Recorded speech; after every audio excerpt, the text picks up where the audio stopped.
du croisement entre un chat domestique et un chausson, un félin dont la population vit entre l'Égypte et l'Asie du Sud-Est. 2 fois plus gros qu'un chat domestique, ce félin est en voie d'extinction dans certaines régions du monde.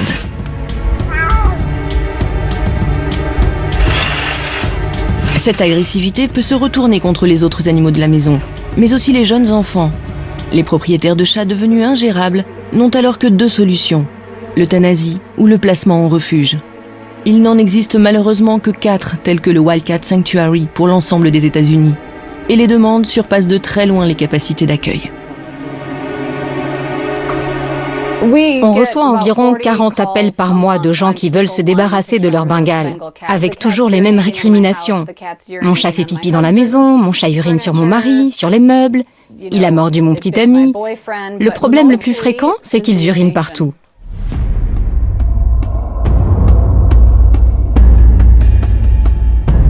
La solution, c'est d'arrêter de produire de nouveaux hybrides de chats sauvages.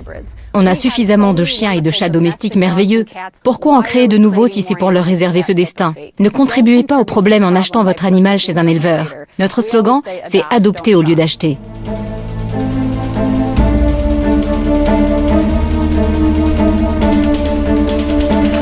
Les refuges américains ne sont pas les seuls à tirer la sonnette d'alarme.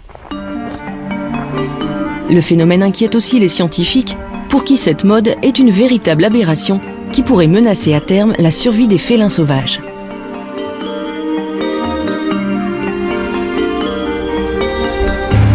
Bonjour. Grégory Breton, qui parcourt le monde pour recenser les espèces félines dans leur milieu naturel, travaille en étroite collaboration avec les douanes qui lui remettent régulièrement des individus issus du trafic d'animaux sauvages.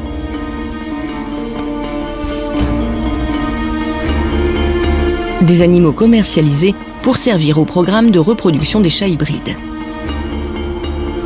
Alors actuellement ici dans notre parc, là, le parc des félins, on a 5 chats léopards du Bengale adultes et il y en a 3 qui sont ici saisis de douane ou qui ont été confiés parce que des éleveurs n'en voulaient plus.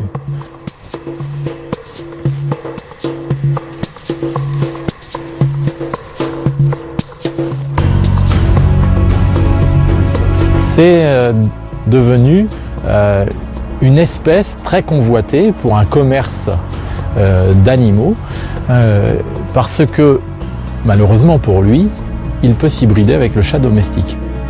Reproduire un chat domestique avec un chat du Bengale, chat léopard du Bengale, j'insiste bien, l'espèce sauvage, c'est faisable d'un point de vue génétique.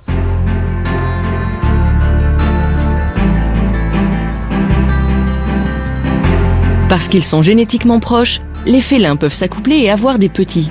Mais il ne s'agit pas pour autant de sélection naturelle. Ce que l'on fait, c'est qu'on force les animaux à avoir des petits qui n'ont rien à voir.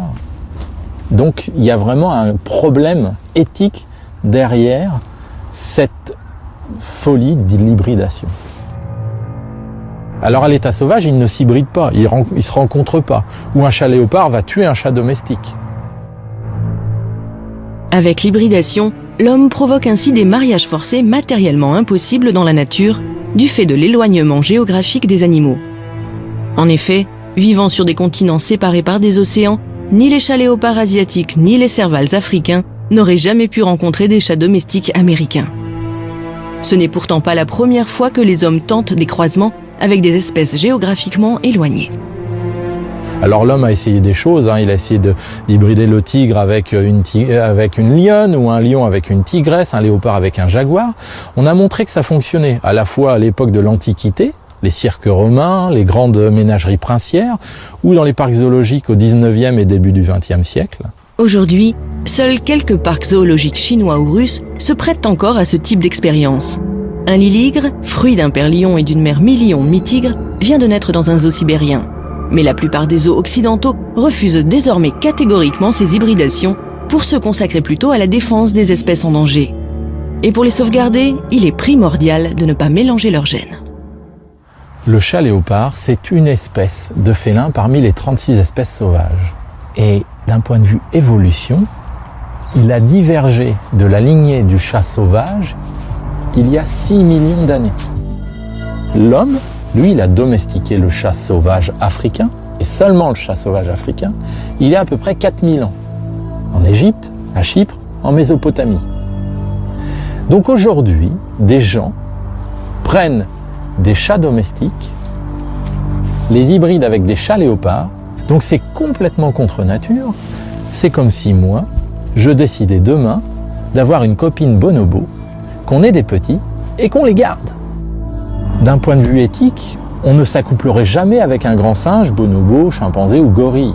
C'est quelque chose qui nous paraît complètement fou. Une comparaison hasardeuse? Hélas non. Il y a 6 millions d'années, les homininés se séparent en 2 branches distinctes, les paninés, ancêtres des bonobos et des chimpanzés, et Homo sapiens, l'ancêtre de l'homme.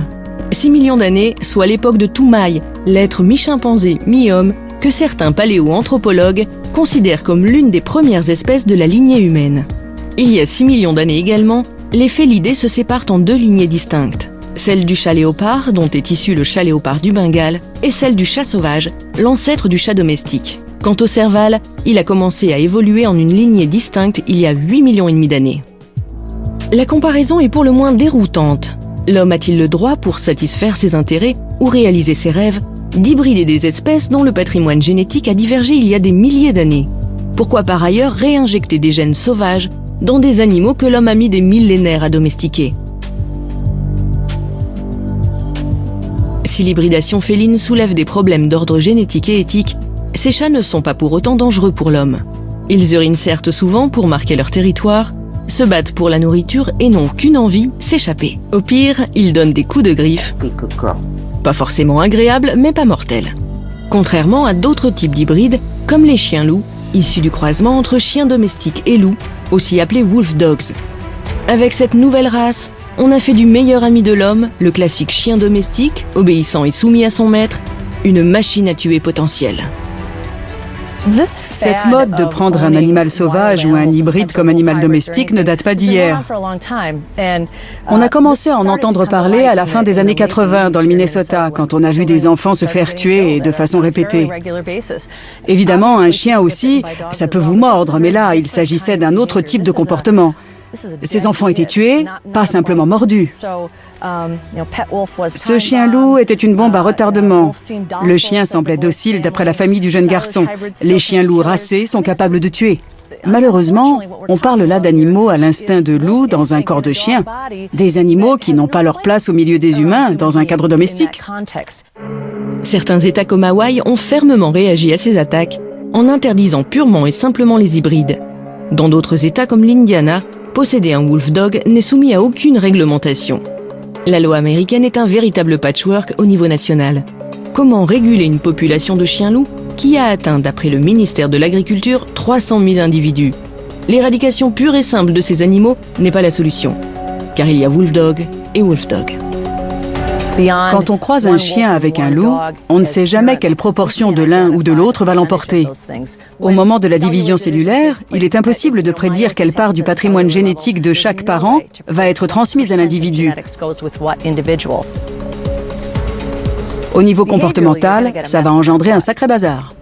Dans cette loterie génétique, le meilleur comme le pire peut surgir. Dans certains cas, ces croisements donnent naissance à ce que les Américains appellent des low contents, des chiens-loups contenant très peu de gènes lupines.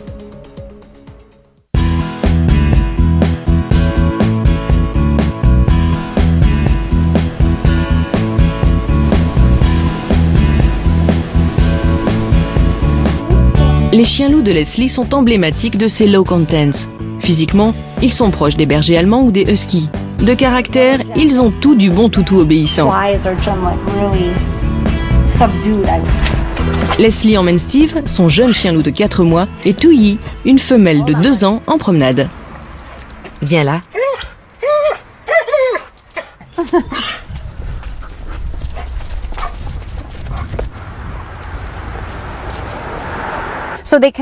Ils ont dans leur patrimoine génétique des gènes de loup sauvage, de loup gris, de loup roux, de loup argenté ou autre loup du même genre.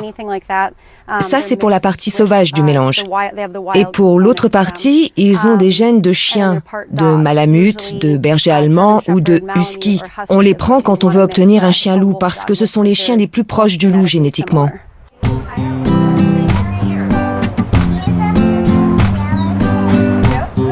Ils vont revoir Kaya, une femelle que Teresa, une amie de Leslie, a adoptée. Elle, c'est Kaya. Coucou Kaya. Kaya faisait auparavant partie de la même meute. Les chiens-loups, même hybridés, ont conservé de leur ancêtre lupin en mémoire le sens de la hiérarchie. Et la hiérarchie, ça se respecte et ça ne s'oublie jamais. Elle s'en souvient. Salut ma belle. Elles se parlent. C'est pas nécessairement mauvais signe. En se parlant, elles retrouvent la place qu'elles avaient dans la hiérarchie. Face à Touilly, Kaya baisse la queue et les oreilles avant de se mettre sur le dos. Malgré sa stature plus imposante, Kaya montre ainsi qu'elle reconnaît la chef de meute. C'était la femelle de sa meute. C'est ce qu'elle est en train de signifier à Kaya, que c'est elle la femelle dominante et Kaya l'accepte encore parce qu'elle est plus jeune.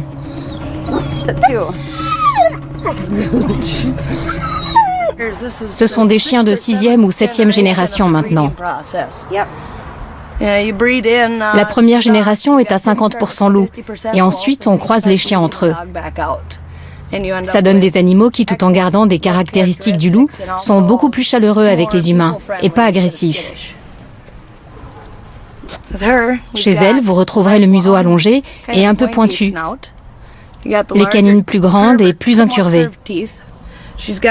Elle a les mêmes oreilles plus courtes et moins poilues. Ça évite que les insectes s'y nichent. Sa fourrure est constituée de plusieurs couches. Elle a un poil de couverture long et en dessous, vous pouvez le voir ici, on l'a tendue pour l'été. Elle a un duvet laineux pour l'hiver. C'est une espèce de laine de mouton recouverte d'un manteau doux. Ensuite, les pattes. Elles sont plus fortes que celles d'un chien, avec des pieds plus lourds.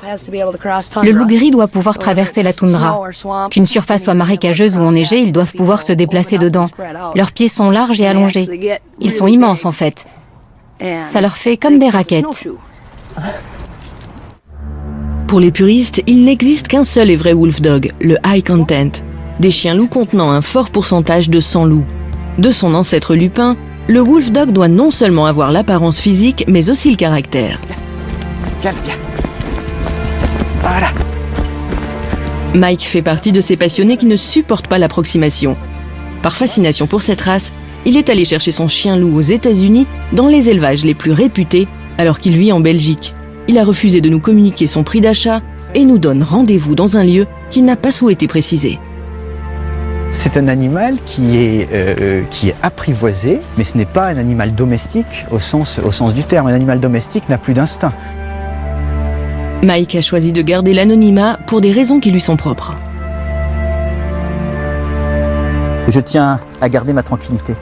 Beaucoup de personnes de la communauté des wolfdogs sont extrêmement jalouses et je tiens à préserver absolument la sécurité et la tranquillité de Vulcain contre toutes ces personnes malveillantes. Recule, parce que si... Non. Là, il a vu la viande. Allez, viens. Descends, c'est fini. Allez. Tu es allé chercher aux États-Unis. On peut un peu avoir... On va le faire descendre? Ouais. Viens, Vulcain. Allez, on y va. Tu veux que je le tienne? Attends, va doucement parce que... Ouais, tu le prends? Hop.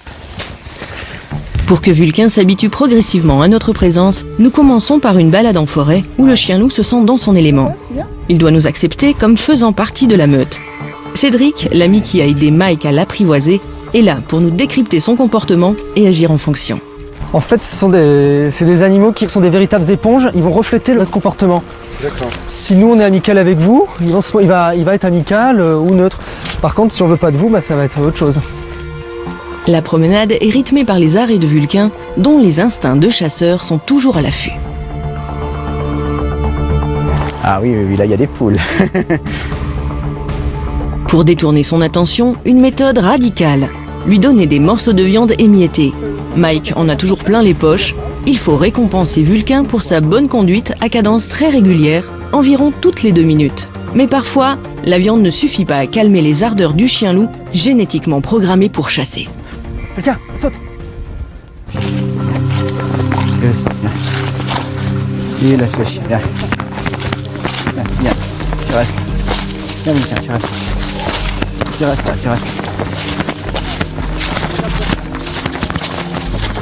allez, viens. Viens, viens. Viens, allez, viens. Allez, viens. Viens, Milka, doucement. Allez, viens, doucement. Il est pas content, il aime pas beaucoup les chiens.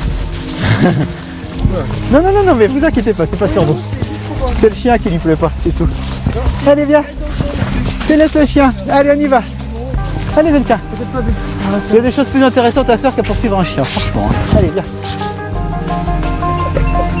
Et c'est un animal qui est très joueur aussi, donc la personne qui désire un wolf dog, faut qu'elle se dise que pas de vie d'appartement à pas bouger.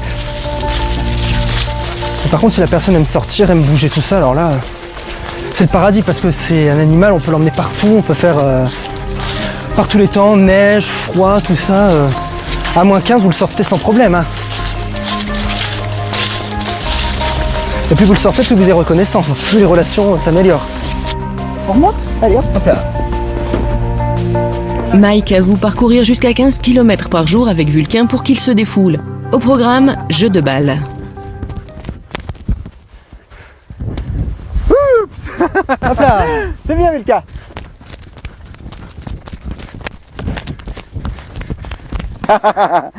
Allez, Milka, hop là. Oh, ça s'est détaché, un morceau. Wolf dog destructeur. Allez, viens, on y va. Viens. Mais aussi baignade dans une eau automnale un peu frisquette.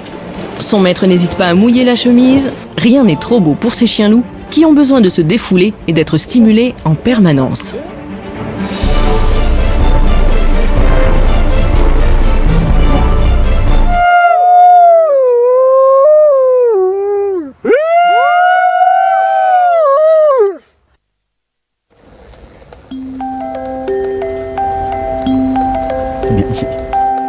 L'exercice se complique quand Mike décide de poursuivre la promenade en ville, un milieu plutôt hostile pour Vulcain.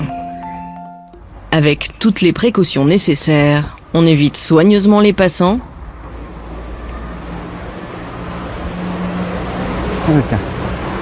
Et le moindre bruit peut être source de stress.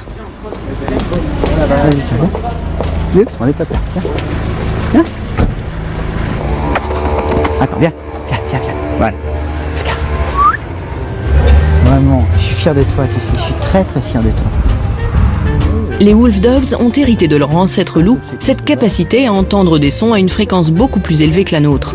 40 kHz contre 20 seulement chez l'homme. De fait, la moindre pétarade de moto retentit en eux comme une déflagration.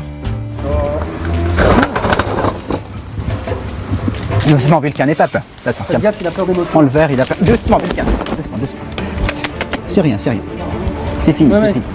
C'est fini, c'est rien. C'est rien. Viens, Vulcain, viens. Tu restes avec moi? Viens, Vulcain, viens. Voilà. Ah oui, il va être beaucoup plus, vous allez voir les yeux qui vont tac, mouvement. Rentre la voiture. Sinon, on a marre. Voilà, il va être en plus grande recherche. Ces chiens sont-ils donc vraiment capables de vivre auprès des hommes ?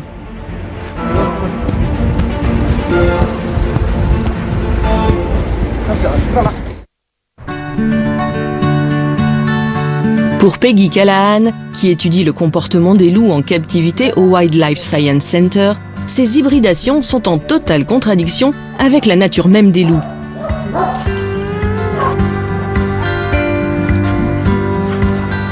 Car entre chien et loup, c'est loin d'être l'amour fou. Le comportement naturel du chien consiste à nous défendre. C'est pour ça qu'on les a dressés historiquement, pour nous protéger des loups. Mais cette clôture modifie le comportement des chiens. Enlevez-la et les chiens auront vite fait de partir. Là, ils parlent, ils discutent.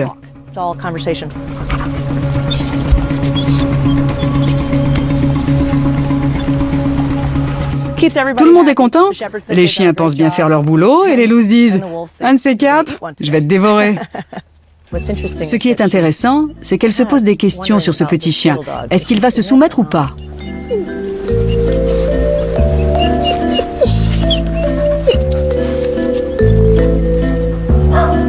Alors forcément, quand on croise ses frères ennemis, le cocktail est détonnant. Non, McGee, no. Stay. reste ici. Yeah, I'll follow you again. Venez avec moi. Hi, baby. Salut. No, Non, Stay. toi Chad, tu restes stay. là.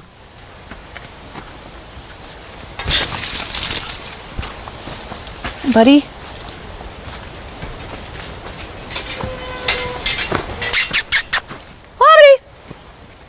guys. Salut vous. Come on over. Venez par ici. Hi, Coucou. honey. What's up? Ça va? Salut toi. Come here. Viens. Hi. Bonjour. Good boy. Come here. C'est bien. Approche-toi. These guys Ces are animaux sont mixes des of hybrides both de and chiens dogs. et de loups, And there is no sans way qu'on to puisse tell dire what quel percentage pourcentage du what. chien et quel Looking pourcentage at du loup ils ont en eux. Si on regarde leur the female physique, has leur more phénotype, dog on peut observer que la femelle a plus de caractéristiques du chien que le mâle. Elle a un pelage clair, le mâle est plus foncé. Lui a un corps fin, plus proche du loup. Il n'empêche que tous les deux ont tué des chiens alors qu'ils étaient encore très jeunes. Ça, c'est un comportement de loup. Elle avait 4 mois quand elle a tué un chien. Vous imaginez? Un chiot qui tue un chien. C'était un petit chien, mais quand même. Lui avait 6 mois quand il a tué un chien qui jusque-là était son copain. Il connaissait ce chien et pourtant un jour, il l'a tué.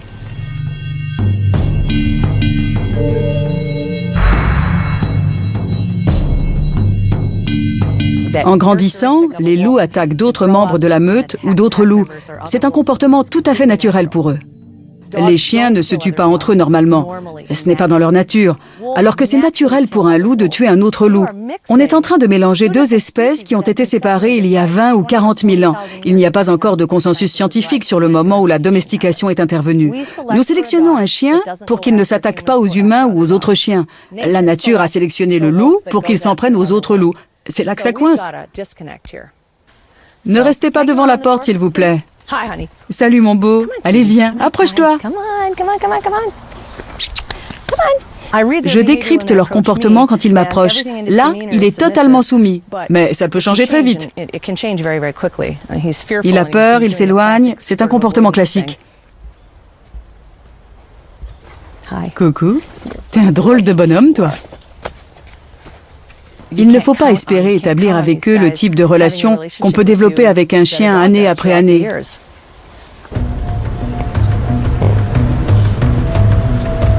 Come on. Hi. Hi. Il a de sacrées canines. Elles sont longues. Elles vont jusqu'à sa lèvre inférieure. Good boy. C'est bien. Elle est extrêmement agressive. Pas avec les gens, mais avec les autres animaux. C'est dans son tempérament.